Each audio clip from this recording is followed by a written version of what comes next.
Well, hello everyone. I'd like to welcome you all to Accessibility Talks, the monthly virtual meetup where we chat about digital accessibility, inclusivity, and usability. Each month we invite a speaker to present a topic, and afterward we invite the community to ask a question and participate in the discussion. I am today's host, Mark Casillas. I'm a technical lead at Canopy Studios. I do want to take a moment to remind folks that our group seeks to provide a friendly, safe environment. So we require all participants to adhere to the Accessibility Talks Code of Conduct. Say that twice. This applies to all community interactions and events. It also applies to verbal questions as well as text chats and in the text channels. This code of conduct can be found on our website as well as information of all our talks at A11yTalks.com. That's A11yTalks. And all participants should be able to engage in productive dialogue and should share and learn with each other in an atmosphere of mutual respect. All right, moving on. Our speaker this month is Shell Little. We're going to be talking about overlays. Overlays are technology on websites with the aim of increasing accessibility, but they don't always work. So that's why she's going to be talking about that. If you have any questions for our speaker, please post them on Twitter using the hashtag AlleyTalks. That's again A11TALKS, or in the chat window down below, or if you are participating in the live chat. If you have any questions or comments, let me know. And Shell, take it away. Awesome. Well, hi, everybody. I'm Shell Little, and this is Calcifer, who really wants to be involved in this, but I'm going to have to put him down. So if you hear any screaming in the background, no, it's not abuse. It's just a cat who thinks he's never known love. On that note, I'm going to share my screen, and we'll kick this thing off.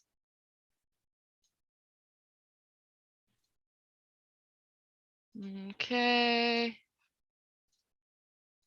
Gotta love Zoom. I mean, we just tested this. I know, right? You'd think. There we go. Cool. Let's put on full screen. Move that over here. Okay, everything look good? Excellent. Fantastic. All right, everybody. Welcome to the Fatal Flaws of Overlays. Again, I'm Shell Little. This is Alley Talks, and it is apparently July 28th, 21. Still March 2020 in my opinion, but you know, who am I? So for a fun disclaimer for today's talk, the information shared in today's talk is my opinion. I am not a lawyer, and nothing said today constitutes as legal advice. I have to say that because certain companies are being a bit litigious. So just going to try to cover that. And I will say, because of the behavior of certain companies, the content of my talk has changed. So I would not consider myself silenced, but I will say that threats of any actions have changed the content in my talk. So if you want to hear what I really think off the cuff, buy me a drink, post-COVID and vaccinated. So before I kick off, I like to start my talks off by giving a roadmap, but I do want to thank everybody for being here. Thank you for coming today. If you're able to watch live, if you're watching the recording, thanks for tuning in. I appreciate it. So to start off with a roadmap, we're going to begin with an intro, moving into the fatal flaw, then the importance of design. Next, we'll do cooked in, not caked on, and wrap it up with a conclusion. So on my roadmap, items 1 and 2 are pretty close together. A little bit further out is 3. Over the 50-way mark, 50% mark is number 4, and then the conclusion is kind of just the tail end. So that should give you an expectation of today's content. So a little bit about me. I'm Shell Little, as said before many times. My gender pronouns are she and her. You can find me on Twitter at Shell E. Little. That's pretty much the only place you can find me. You can try LinkedIn. Good luck. I work for Wells Fargo DS4B, meaning I work for the corporate side of the bank. I'm B2B. So on my team, I work on the accessible user experience team. I'm the inclusive design and mobile lead. I'm also the inclusive design lead for the DS4B design system. So working in the inclusive design spaces. In general, I'm a cognitive accessibility and disability speaker, and I live in Seattle, and all of my children have tails. You saw one of them, and he's already off yelling about his feelings. So for those of you who don't know me, I have ADHD. I have lots of other disabilities, but specific to the ADHD, it comes along with things like limited short-term memory, sensory processing disorder, time blindness. I have dyslexia, deal with brain fog, dyscalculia. I said frog, but that's where we're at. Dyscalculia, nonverbal episodes, and tactile defensiveness. So these are the kinds of things that commonly can be found with somebody who has ADHD. Not everybody has it, and people who don't have ADHD also do have some of these disabilities as well. So today, when I'm talking to you about my experience, I am talking as a disabled individual, and I am talking about personal experience. This is stuff to keep in context for the conversation moving forward. So I will say, as a disabled person, overlays that are sold as a cure-all to the accessibility problem are an insult to me, and they are an insult to my community. So just want to set that precedence to begin with. Cool, and let's kick it off with the intro. So very little of what I'm going to be saying today hasn't been said already by brilliant minds. There are many, many articles written. I've sourced a lot of the content, but I did like to, or want to give a special shout out to Eric Bailey and Anna Cook for, just helping advise on this conversation when we're talking about inclusive design, we're talking about accessible design. So wanted to give them both shout outs. So to set, more base standing, accessibility overlays are not and will never be the answer to create a fully inclusive web, and are actively making the problem worse. That is my opinion, and a statement that I stand very strongly behind. So the real root of the problem is systemic ableism. Like, let's get real. If there's a bingo card on my talk today, you can feel free to check your ableism box.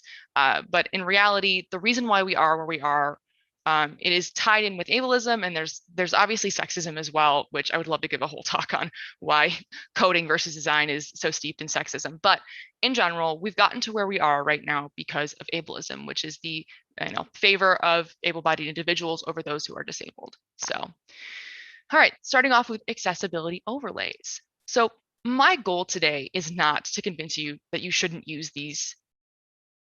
It's to show you that overlays will never really be the answer. They're not going to be the cure-all, the 100% fix. But while I have you here, I might as well just give some definitions and set some ground as well about why you shouldn't be using these overlays. So if you're asking, hey, I'm on the fence, I might do this, I might not, I'm not sure. Let's start off with some basic information. So let's define overlays. So overlays are, like an accessibility overlay specifically, they're a third-party source of code, commonly it's JavaScript, with the goal of improving or fixing the accessibility issues on a website. Now, accessibility overlays by, the ground standards are not all evil. There's a big difference between want to help improve and want to fix or cure. They're very different. So defining these two different types of overlays, we have the temporary solutions, which are typically thought of as a bandage for sites that are currently getting remediated, and that will be removed once the site is up to standard. So the analogy used by Ally Projects in their article, Should I Use an Accessibility Overlay, is that the wound of an inaccessible site is being healed by the work being done. So the bandage is temporary. And once the wound has healed and the website has been cured of its accessibility issues, that bandage will be removed. Now, onto the other side, we're talking about permanent plugins. Now, these are designed to be a persistent presence on an inaccessible website. No remediation is made. They are just the end-all be-all, fix it quick. And what I'm here to talk about today is predominantly type number 2.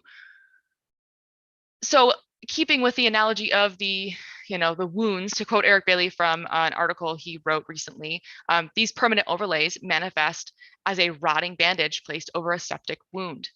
So you've got a big root problem, slapping a dirty bandage on top does not fix it. Lots of analogies get passed around, but the one that I have really, resonated with is overlays that promise full compliance. They're a scam. And if someone is selling you siding to bring your house fully up to code with a simple one-day job, you would be rightfully skeptic. So when someone comes at you and says that they can give you one line of code to make your website fully accessible, you should be suspicious, because that does sound too good to be true. My partner always says, extraordinary claims require extraordinary proof. So, and typically the proof is in the pudding. So on this analogy, if the foundation of your home is cracked, if you're not up to code, what will new siding on your home do? Well, it'll make it appear more compliant. Your curbside pictures will look a bit better, but the inside will still be unlivable. The foundation will still be cracked. The wiring will still be out of code. But I guess on the outside, it'll look better. So when people drive by, they might feel better about how your home looks on the outside, but that does not make you compliant, and it does not make your home safe to live in. So the only one solution there really is to fix it. If your home is falling apart, you have to fix it. You have to fix the foundation. You have to rewire the home. So when it comes to, doing something as dangerous as rewiring a home, what you would do there is you either hire the right people, you gain the right knowledge beforehand to keep yourself safe, or you would seek advice from the right people. And that's true when we're talking about digital accessibility as well. So let's talk about some overlay facts. So overlays make your site less accessible. So using overlay tools, these permanent ones, such as Accessibility or UserWays, will make your website less accessible by introducing more bugs than before. And the source on that is Bolt-on Accessibility, 5 Gears in Reverse by Steve Faulkner. When testing, he found that with the overlay on, there were more bugs and more barriers and more blockers than with it off. So overlays make your sites less accessible. So much so that blind individuals have created widgets such as Accessibility to block overlays such as Accessibility.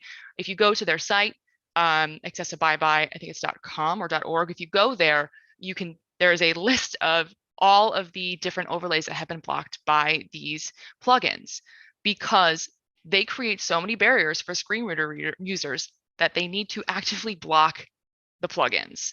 So the source for this is Accessibility Will Get You Sued by Adrian Roselli. Next, overlays will increase your chance of being sued. So lawsuits filed against companies using overlays or widgets for accessibility reached 1 a day by end of 2020.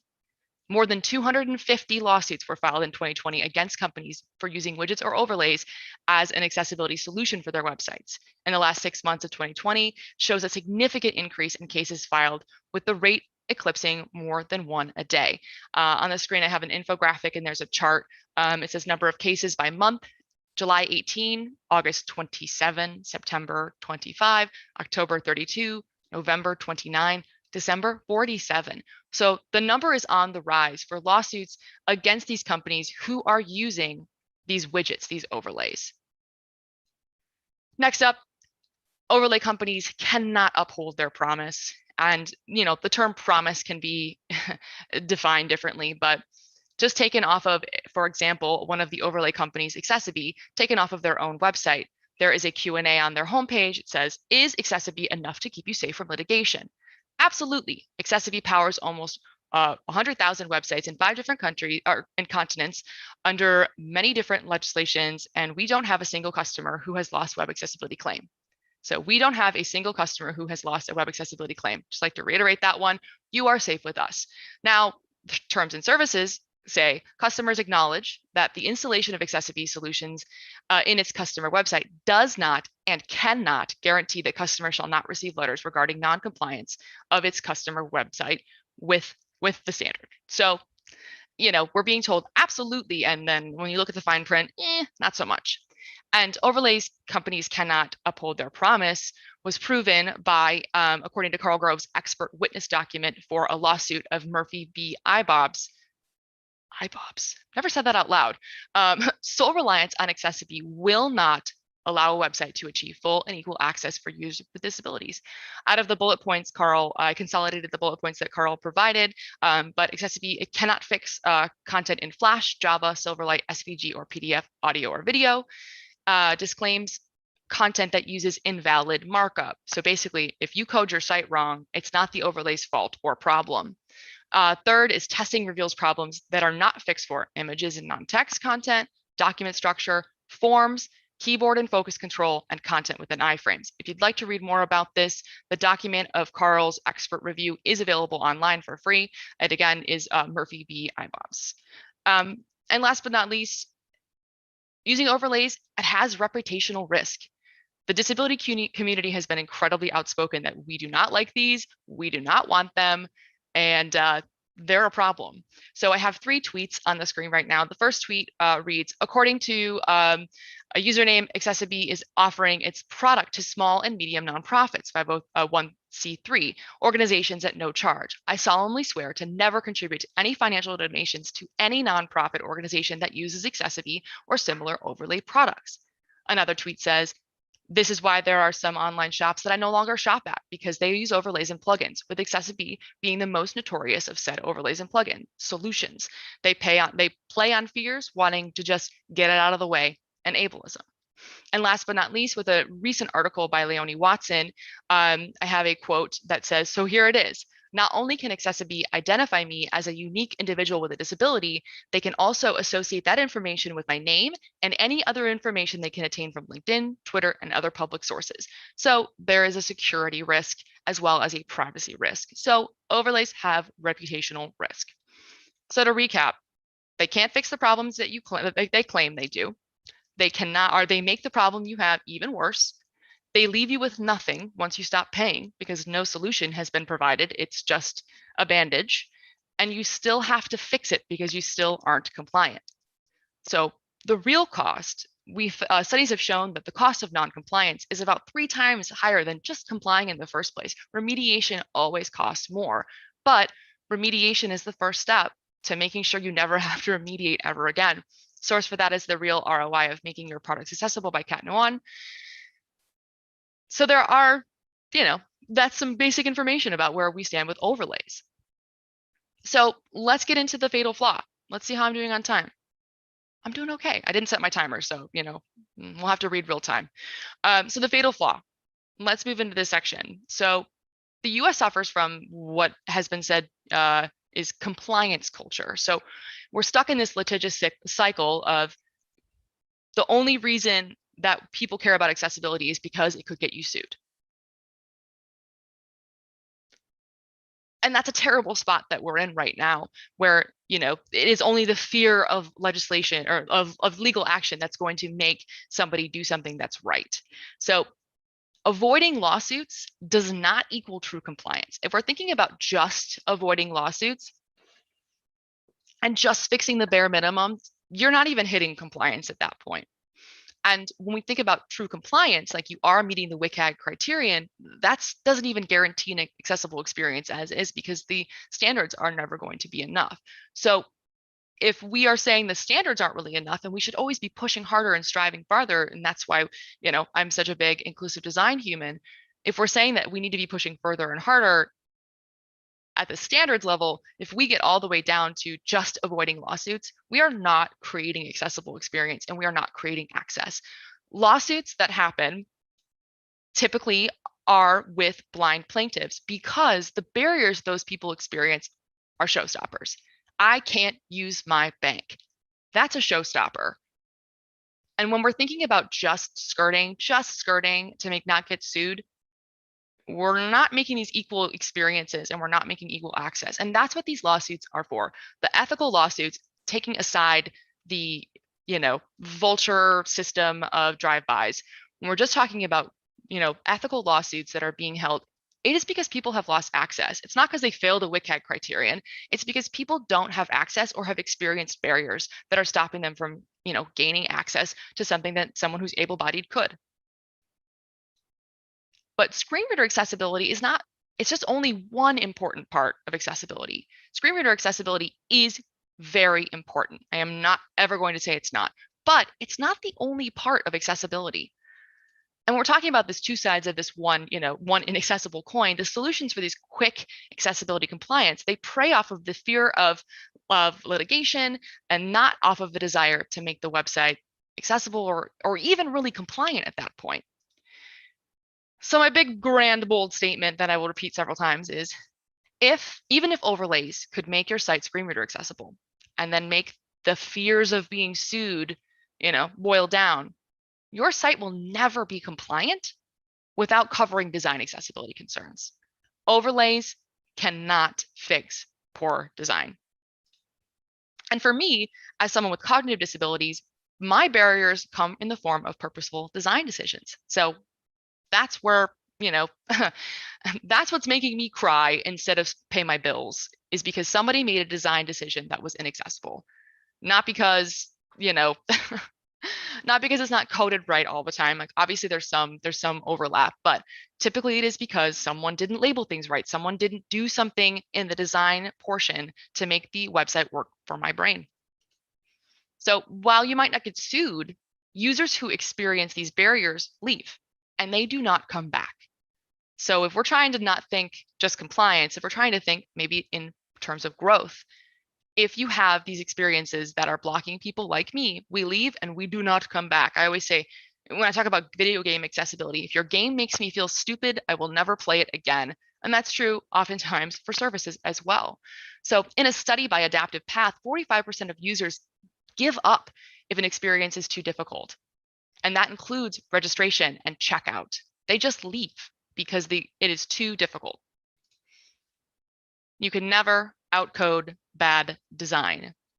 So design needs to be thought of from the get-go, just like we're planning for how it will be coded.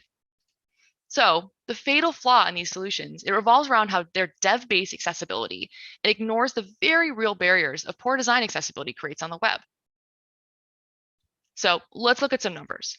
So according to the 2019 census data, which I totally dug through census data, like, wow, that was a whole trip. But disabled adults in the US, if we're looking at a couple different sources, they're averaging about 50 million people. Like that's a huge market of people. So stats are starting to say more along the lines of 1 in 4 people have a disability. And that is accounting for the fact that disabilities will always be underrepresented because people don't think of themselves as disabled, or we have people in our country who live, work, and support our system who are unable to feel safe to be involved in census data. So we always need to keep that in mind. But talking more on averages again, according to the 2019 census data, mobility-related disabilities, we're talking 20.8 million people. Now cognitive, 15.8 million. Whereas vision-related disabilities is 7.5. So if we are only thinking about accessibility as like a dev issue, we're doing a really big disservice to a lot of people. Again, I will reiterate, screen reader accessibility is incredibly important. Access for blind and low vision individuals is important. But there are so many people who have cognitive disabilities who oftentimes aren't in the conversation about accessibility. And if we're thinking about market growth purely, according to the Global Economics of Disabilities, disabled people control 8 trillion, that's trillion with a T, dollars in spending. And that source is from, the Global Economic Disabilities. But if we're doing the math, which I totally got help from my partner to do, because I'm like, I'm not going to screw up this with my dyscalculia, but if cognitive disabilities are around 20% of disabled individuals, cognitive disabilities and people who have them control $1.6 trillion worldwide in funding to spend on products, on things, on services. That's a lot of buying power. So if we're not thinking about people with cognitive disabilities, we're missing out on $1.6 trillion worth of influence in, buying power. We always say vote with your dollar. So if you're not thinking about cognitive accessibility, how many people are you really leaving out? So to help conceptualize that number, the number of people with cognitive disabilities, which again is kind of low, so if we're rounding up a bit, the number of people with cognitive disabilities is around twice the population of New York City. So think of New York City, think of how many people are there, how loud and bustling it is. Now double that number, and that's how many people have cognitive disabilities on average in the United States. And there's also a lot of gaps when we're thinking about these one-stop shop solutions. So when it comes to these one-stop shop solutions where, oh, it's just in an overlay or it's just there, we have to know people don't know necessarily what an overlay is. And if they do know what it is, they have to take the time to learn the tool. And that's something that a lot of people don't have. Remember, 45% of people, if it's too difficult, they just leave and realize people don't know that they need it. People do not identify as disabled. I did not get diagnosed with my disabilities until after college. I didn't know that the reason why I got really, really sick looking at certain websites was because I have issues with motion. I didn't know that. I was very ignorant to my own needs. So people don't know they need it. And people, they won't give up on the site before messing around the overlay. So they're not going to stop and go, oh, I'm having all these barriers. Let me just dig through this. That's why people have prefers reduced motion, which we'll talk about later. They have settings on their own PC because they know their needs. They're not there to fiddle around every single time. When it comes to assuming needs, imagine sitting down in a car. If you are someone who is able to sit down in a car, and every time you sit down, it's a new system, new steering wheel system, new, the gas pedals are different every single time. But you're like, I know how to drive a car, but I know how to drive a car how I want to drive a car, not how every different system wants you to drive their car. Cool. All right, moving on to, right on time, lit. The importance of design. So now we've talked about that accessibility overlays are not going to cut it. There's a lot of issues with them. We're talking about how, there's a lot of people we're leaving out. So let's move into talking about how important design is in itself. So let's talk about Wikag and compliance. So for those of you who don't know, Wikag, which is how I say it, stands for, it's WCAG. It stands for the Web Content Accessibility Guidelines. And it's a set of guidelines organized by the W3C with the aim of making the web content more accessible. So it's not saying it's going to do everything. It's not the cure-all, but it's going to help us make the web more accessible. I like to think about it as it's a map if your destination is pretty dang accessible. The destination that you're going to get to with Wikag is not full accessibility, holy grail, but you're going to get to, okay, this is pretty dang accessible. So if we look at the Web Content Accessibility Guidelines, right now we're currently on version 2.1, and that just came out last year, 2 years ago. So our total of criterion is 78. Now, excuse me while I cough real quick.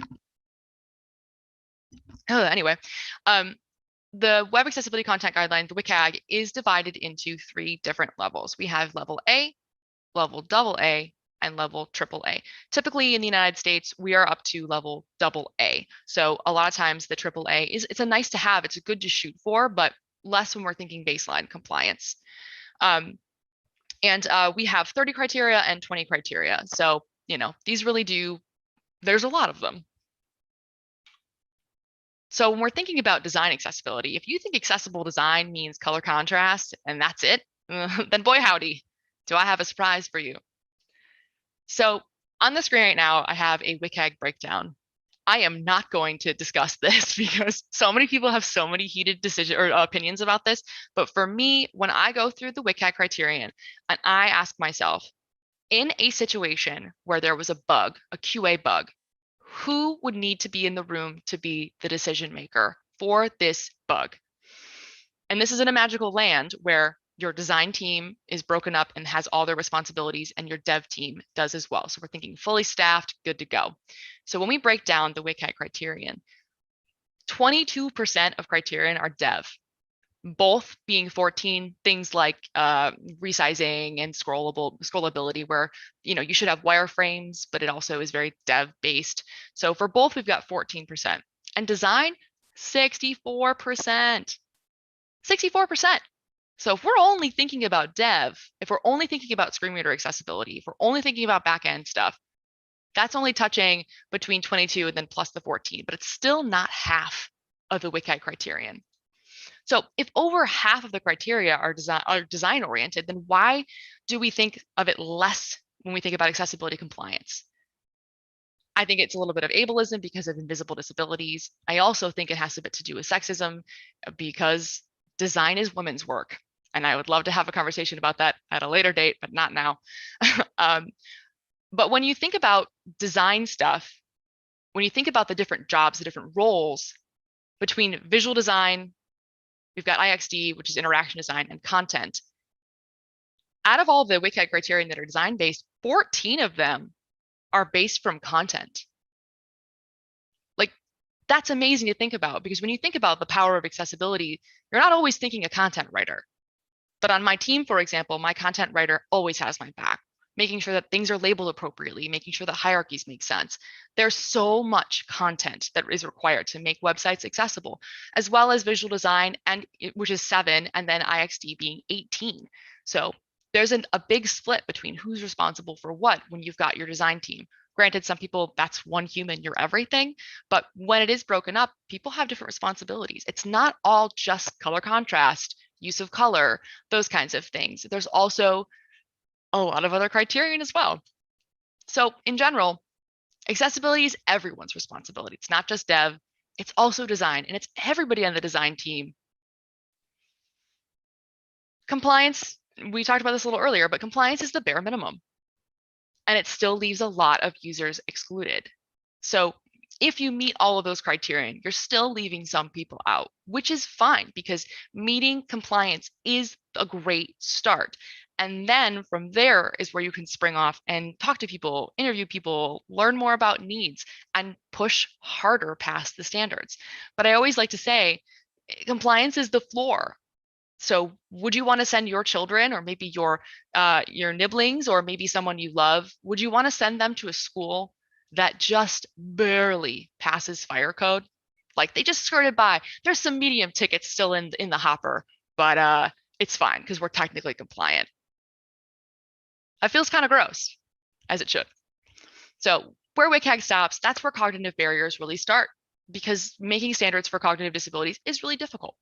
But we do have a starting point.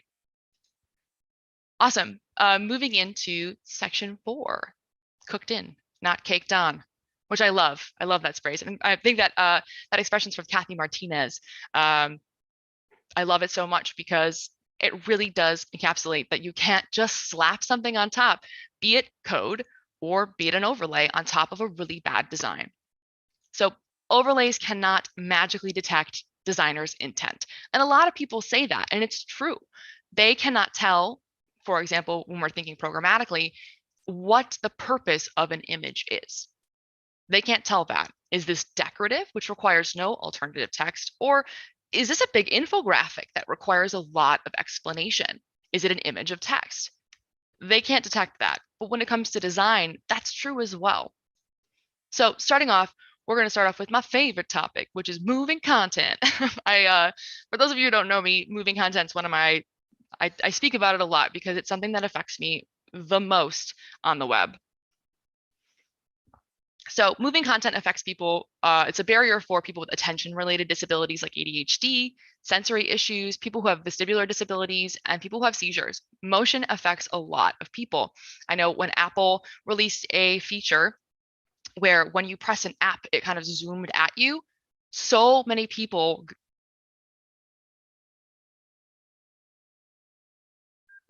Cool. Okay. My headphone does not, my headphone just turned off. We're good. I'm like, sometimes it dies, sometimes it turns off. I think it's back on. If you can't hear me, someone will let me know, I'm sure. Anyway, so many people got sick that had never really gotten sick from those kinds of disabilities before that they immediately had to change it. So it affects a lot of people. So when we're thinking about just base compliance, we're thinking about the Wikag criterion called pause, stop, hide. Now, pause, stop, hide, it basically just says that moving stuff that starts automatically, lasts longer than 5 seconds, is presented in parallel with other content. You just have to have a way to pause it, stop it, or hide it unless it's considered really essential, which is there's very few things that are considered essential on the web these days. So a great example of something is a pause button for sliders. Now, ironically, Tupperware uses Accessibility, but they programmatically have their own pause button. So the big kill switch of kill animation isn't even required. And this pause button works great. So before it's paused, what happens is I have a screenshot of Tupperware's website. It's a very large photo banner, and the photo banner has a content section that just gives content that's associated with the image behind it. On top, there is a bar, and that bar on the content section moves across like a timer. It behaves in the way of a timer does. When you hit the pause button, not only does auto rotation stop, but the little load bar stops as well. Great example. You can have your carousel, even though studies have shown that users don't like carousels and they don't work. You can have your carousel if it has an appropriate pause button. Now, for animations, they need to limit the size to less than 1/3 of the page. Avoid animation triggered by mouse hover on focus. and avoid parallax scrolling. These are just really good design things to do, but they also really help make people not get sick. So an example of some really wild animations, if you are feeling brave, you can go to figmenta.com, and all of their animations are over 1/3, and I got very sick trying to take screenshots. So just not so great. When it comes to no animation tied on hover, this is the Accessibility ADHD setting. So they took their high contrast mode and their focus mode, focus like, viewer thing, combined them and called it an ADHD mode. As you move your mouse, that bar moves with it. And I would be lying if I said I'd be lying if I said I didn't almost ruin my partner's keyboard trying to get a screenshot. I almost threw up. I was so ill trying to even get a screenshot of this experience. I just have kind of, to do a better audio description, I have a screenshot of Oreo, who unfortunately they do use overlays. And I have the ADHD setting turned on, which what it does is it basically is a curtain. So it gives you about, a chunk of white space that spans the entire screen, and then above it and below it are curtains. So they have like a darker opacity. The intention is to help you focus, but in reality, it made me almost vomit. And my partner, who also has ADHD, was very upset by it as well. So it just made us very sick. Moving content. So prefers reduced motion. Now, this is a media query that detects whether a user desires an experience with minimized non-essential motion. So we don't need to have overlays that have things like a kill switch, because there's a media query already existing that's semantically correct called prefers reduced motion. And what that does is it allows designers and programmers to take animation that could be known to be problematic, say something that like zips out at you, and they're able to not kill it, but make it maybe fade in instead. Where the kill switch is a big problem. If animation is like, if things rely on animation to work, say micro interactions, say fly-ins, if kill switch is engaged on that, which is a band, I think, if the kill switch is turned on, those might not work and you might lose functionality. Moving on to errors. So errors are a barrier for people with language processing disorders, attention-related disabilities, information processing, working memory, brain fog. Errors are the worst, but they're also super, super important. When we think about how many flows are we working through, how many bills are we paying online, how many services are we signing up for these days, errors are a thing. So when we're thinking about the WCAG criterion, there's more or less, and these can be argued, but when we're thinking about it, we're thinking about things like headings and labels, error identification, labels or instructions, error suggestion, and in my work, in my field, error prevention, which is legal, financial, and data. Which, more or less means make sure things are labeled. If a system finds an error, show it. Give instructions and give good instructions. Give suggestions on how to fix it. And give users a chance to review. Really not that hard. But these things need to be cooked in. These decisions need to be made before you slap an overlay on top of the product. So just a few quick examples. Using placeholder text instead of a label. So the issue with using placeholder text is the second someone starts typing, the name is gone. And granted, due to the micro interactions, we do have a system where it can start as placeholder text and then slide up as the label, as long as it's done, programmatically correct and the animation's done quickly. That can be a fine instance, but we still see the pattern where placeholder text is being used instead of a visual label. And for people with like short-term memory or like working memory lot, like me, I cannot remember what form I'm sitting in anymore. I have an S. What am I typing? Am I typing my first name, my full name? What am I typing right now? Because the label is gone. And programmatically speaking, this could be made fully accessible for screen reader users, but it wouldn't be accessible for me with cognitive disabilities. Next, an example for some error information. So on the screen right now, I have two form elements. They're both in error. They are shown to be in error by not only having a red border around the outside, but they also have red like error icons. Not the best error icon, but here we are. They're both for account numbers. Inside both of them is 1, 2, 3, 4, 5, 6, 7, 8, 9. Now the first error message, which is underneath the form element in like hint text space, it says exceeded character limit. Okay, by how much?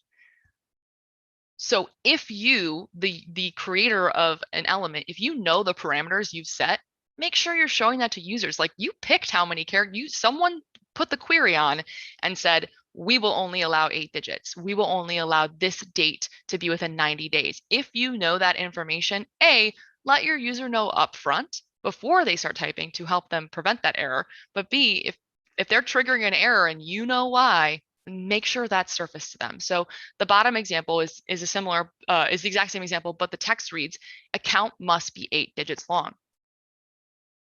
Much better. Could that language be better? Yes, I am not a content writer. And that's why I have my brilliant content writers on my team. But you're letting the user know it has to be 8. We know the parameters. It's very much like paying taxes, where it's like, they know how much you owe and they don't tell you and they make you figure it out. No one likes that. Don't do that to your users. Just don't. So for form instructions, another great example is placeholder text versus hint text. So MMDDYYY, if you have a form element that has very strict, it must be it must be DD, and it must have slashes. It does not take dashes. If you're not going to clean up the format for your user, you better make sure they have that format at all times, because the second they start typing in there, that placeholder information is gone. Now, if it's a suggestion because you're like, yo, we'll take like anything, that's a bit different, but still, placeholder text is not the best place for it, especially because in my example, the placeholder text inside of this birthday form element is black, but typically it doesn't pass color contrast either, which is a whole other can of worms. So use hint text. Another reason is screen reader users will double announce. So if you have redundant things, like if it says first name, you're going to get first name, first name, first name. It's a whole bunch, but for speaking for cognitive, make sure that formats are given to users up front. I'm not doing really well on time anymore, which is totally cool. So I'm gonna spill into this is the last little section. I'm gonna spill into my Q&A time a little bit, but that's life. Here we are. Page structure. So page structures are a barrier for people with language processing disabilities, attention-related information processing, working memory, brain fog, a lot of individuals with cognitive disabilities. When we're thinking about Wikag, that's things like page title, multiple ways, consistent identification, consistent navigation, headings and labels. So in layman's terms, have a good title for the tab. Like, I want to know what that tab is. Have a good title for it so I can remember when I'm having to quickly switch back and forth. Give users more than one way to travel through the site. Don't block your users in. Give them sitemaps. Give them links at the bottom. If things mean something, keep it that way. If this means error, it means error forever. Navigation should remain the same across pages. Don't switch the order of which navigation shows, and make sure pages have proper headings and labels, like really basic stuff. So an example on the screen I have right now is just a garbage mishmash of lorem ipsum, cat lorem ipsum, and there's headings in there. So it's just a garbled mess. Where in reality, everybody can go, ooh, okay, for document design, I understand headings are really important. So for this document, my second better example is taking those bolded words and actually making them structure the page better. So you've got headings and then paragraphs. It's much easier to parse and it makes so much more sense. Now, translating that over to websites, having good headings, like I have an example on the screen of just a very basic form. We have not only a heading of contact us, so now I know what I'm doing, but also we have field set legends. So name, and inside of that field set legend, we have first and last. So we know that these are all together. Address, field set legend around all of the addresses. So I know I didn't suddenly switch over to, what is my card's zip versus what is my personal zip. Maybe my billing address and the shipping address aren't the same. Maybe I'm sending a gift. Because of the way it's labeled appropriately, I'm able to tell what's programmatically associated. Now with headings, this needs to be done beforehand. I have a tweet on the screen. This is from the accessibility overlay fact sheet. When accessibility is enabled, the page is flooded with headings, lots of headings level 2s. The title of each phone remain a heading in both versions on the page, but with it enabled, things like cost, display, and all the other components of the table of the tables become headings as well. A computer cannot force headings. That must be a human who's designing it, must determine where headings should and shouldn't be. Another example on the screen I have is navigation. It's simply just an example of, on the left-hand side, it's just home, customs, products, orders, reports, administration. On the right-hand side, the navigation has been swapped. It's administration and reports have flip-flopped. That's a pattern you see every once in a while in the wild where, oh, you're on that, so we're going to reorganize everything. Keep them consistent. Oops, I skipped a step. Navigation. So figure out what your navigation is going to be and be consistent. So on the screen, I have like exit, cancel, return back. Figure out what those words mean and keep it consistent. And remember, do not disable back button. Instead, ask yourself, what does back mean? They don't actually want to go back a screen because that's their confirmation screen. If they want to go back, do they want to go home? Do they want to go to the beginning of the flow? Great questions to ask yourself and get answered in UXR. I have one on proper patterns. I'm going to skip it. Let's move to conclusion so we can wrap up. I'll give a whole talk on this, I promise. Okay, so in conclusion, listen to, ask, hire, disable people. Listen to disabled people, especially. We're very clear on straw ban. We're very clear on stripping our rights, and we are very clear when companies come in and pretend that they know what we need and pretend to be the cure-all, be-all, end-all. 2, permanent accessibility overlays cannot and will not make your website compliant. They will actively make your site worse. 3, screen reader accessibility is only one important part of accessibility. Do not forget about cognitive. Do not forget about the other side, because you can never outcode bad design. There's nothing you can do if you're using the wrong component, if it was designed improperly, if the interaction makes no sense, you can't throw code at that to fix it. Number 5, there are over 15.8 million people in the US with cognitive disabilities. Make sure to design with them in mind. It's a lot of humans, people you know, the person you're listening to right now, or reading their words. There's a lot of people, so we cannot forget the importance of cognitive accessibility. 6, over half of the Wikag's criterion are design related. Kind of like I know, mind blown for some people. 7, short of magic, overlays will never be able to detect designer intent. So when it comes to these overlays, remember, they're not a cure-all, they're not a fix-all, they cannot read minds, and they do not have the magic to know intent. So fix your wiring inside your house and do not waste your money on siding. Oh, that's it for me. Thank you so much. I think we have like enough time for questions. So yeah, thank you.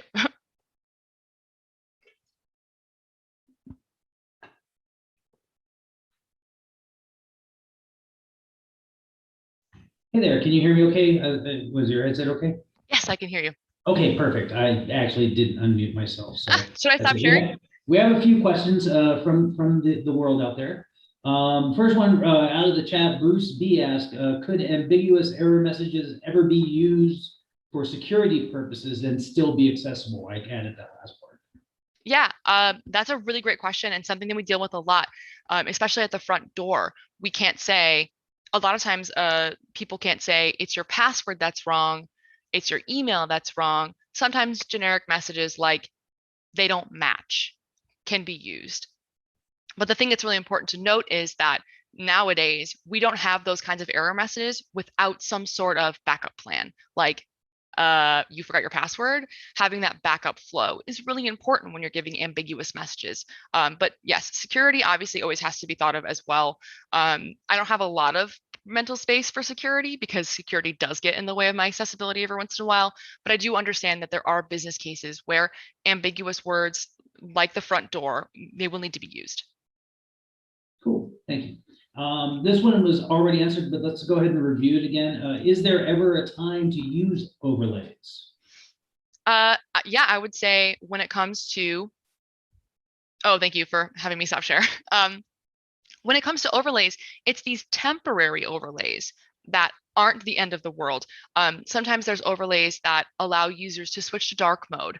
I personally use forced dark mode, and it can really mess things up. So there are these very light touch overlays that they're not the worst thing in the world. What is the problem is when overlays are put on websites that do not have any plans to remediate, and it's being used as a cure-all. So like I will say overlays in general are not the villain. And companies that are currently selling their overlays as the cure-all, be-all with remediation, they could be used. There are certain features on there that aren't the worst thing that's ever happened. There are things like changing contrast, changing colors, but we need to remember people who need that stuff already have it. They already have software for it, they already have plugins for it, and they already have custom style sheets for it. So we don't need to be overriding people's settings. Alrighty. What was an experience you had online that delighted you and you felt addressed your cognitive disability? What is a line that is I think the joy of when I was able to turn off autoplay on Netflix was just a spiritual moment for me, because that had been such a barrier for me, is the autoplay, like, hey, watch this thing. When we talk about working memory, I like to say that imagine trying to hold water in your hands or sand and it's just pouring out. That's your memory. And when an overlay, or not an overlay, sorry, when an ad or when Netflix starts autoplaying, it's like someone hits your hands up and there goes everything. So what you were thinking about looking for, what you were thinking about doing is just gone. So I would say when I find companies that I've previously had issues with that do enable those settings, like I will forever be grateful for Pinterest for introducing a way to turn off autoplay, but not have it be tied to mobile data, because a lot of times it's thought of as a saving tactic for data rather than an accessibility feature. So if I'm home bumming around on my couch on my Wi-Fi, I still want nothing to pop up in my face. So when Twitter, LinkedIn, and I know Spotify did it as well with their autoplay stuff. When those settings get switched, it is amazing. It's such a great feeling. It's like they listened, they care, they made the changes, they made mistakes, but they learned from them. And that's what accessibility is about. It's about making mistakes and learning and then not repeating and then sharing your learnings with others. Awesome, great answer. Felipe in the chat asked, should I add a dark mode option to my website? My answer is yes. For me, I have a brain injury and I'm incredibly sensitive to light. And I know a lot of people with sensory processing disorder, a lot of people with cognitive disabilities where sensory information can become really overwhelming. A lot of people whose brains work like mine they benefit so much from dark mode, to the point that like I force dark mode and it breaks stuff. So like I deal with the brokenness rather than the pain that looking at white screens can cause. I run filters at all times. I run a blue light filter, so it limits the blue light. My screen looks very red.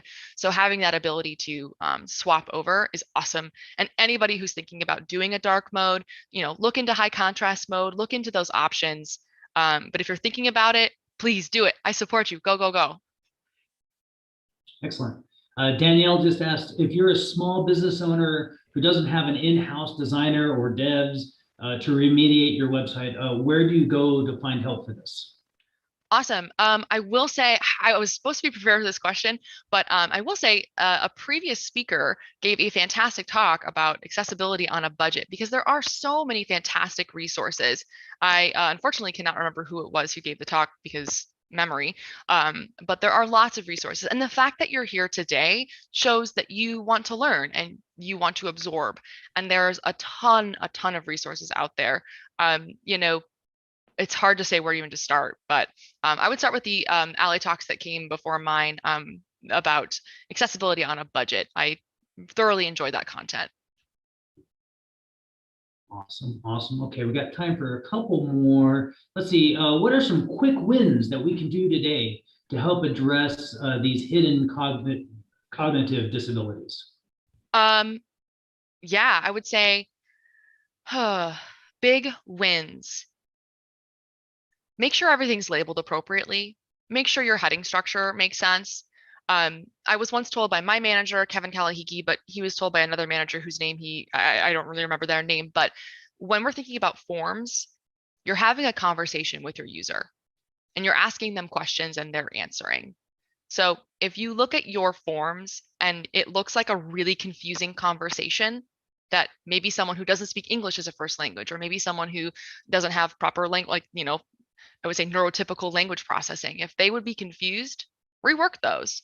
I think that's a huge win. It's just making sure things are labeled appropriately. There's enough instructions. That alone can do so much. When you look at your generic things, like Microsoft and I got into a little bit of a heated argument, just the website, not the company, where I was getting errors where it was just invalid, invalid, invalid.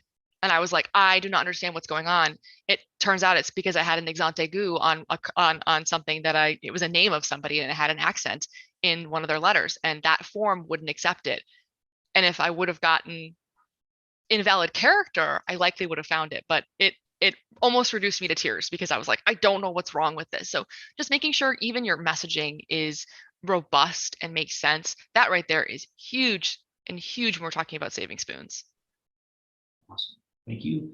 Is there ever a place for a pop-in window like a GDPR notification or sign up for our newsletter or 20% off for first-time visitors? Pop-ins. I mean, my answer to that is, like capitalism's a thing, but the question you ask yourself is, what is the most important thing to the user on that page? Or what is the most important thing on that page? And who you ask, that answer changes. And it doesn't even necessarily have to be malicious. It could be, hey, we see you're on this article and you're on my blog site, and I know you'd really like this other article I wrote.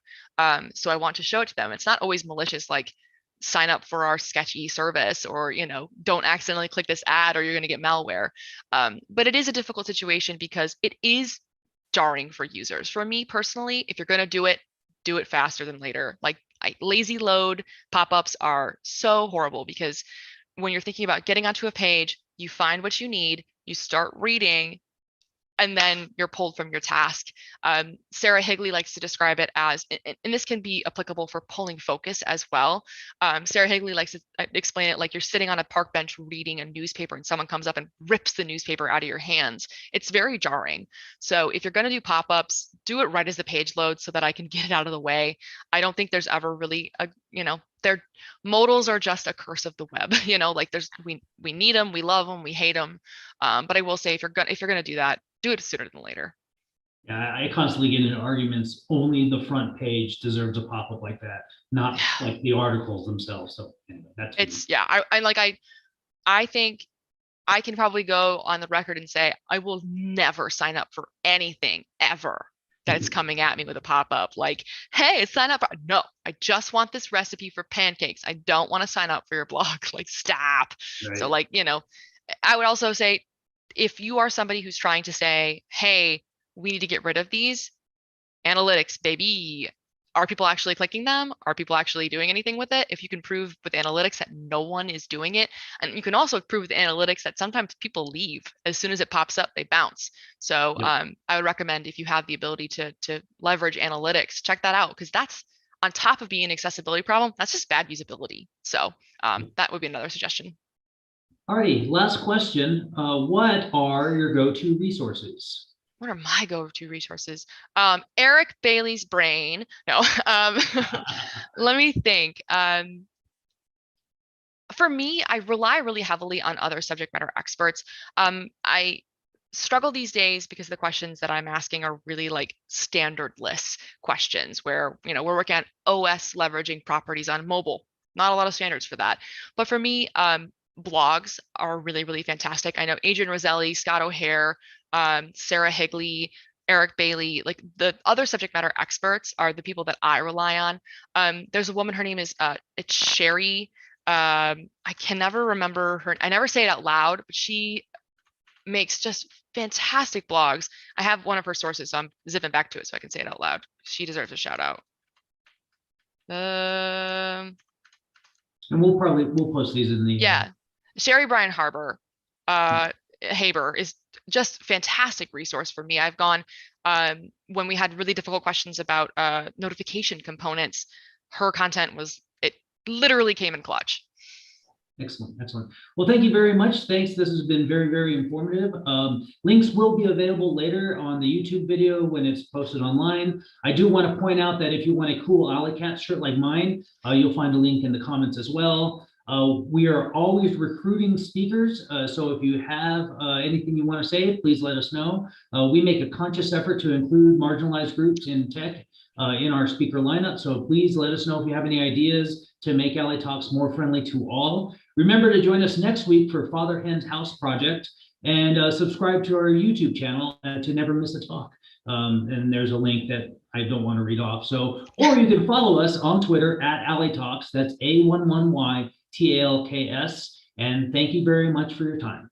Yeah. Thanks everybody so much for being here and for maybe listening to the recording. I appreciate your time.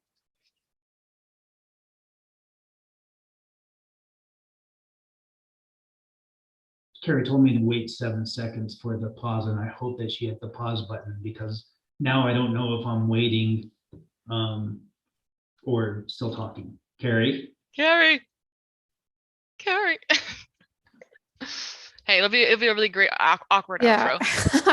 It's always awkward.